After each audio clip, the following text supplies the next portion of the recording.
अस्सलामुअलैकुम, आप देख रहे हैं 39 न्यूज़। नजर डालते हैं आज की न्यूज़ पर।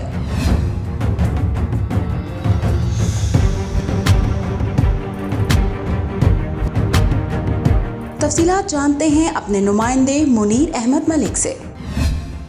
यूरोप भर में नवंबर के आखिरी अय्याम में क्रिसमस की तैयारियां शुरू हो जाती हैं। फ्रांस में भी हर साल ऐसा ही होता था। कोरोना वायरस के बाद बहुत से रुझानात तब्दील होकर रह गए हैं। फ्रांस में नवंबर का आखिरी हफ्ता शुरू है, मगर क्रिसमस की वो तैयारियां अभी देखने में नहीं आ रही जो इसका तुर्राए इम्तियाज थी।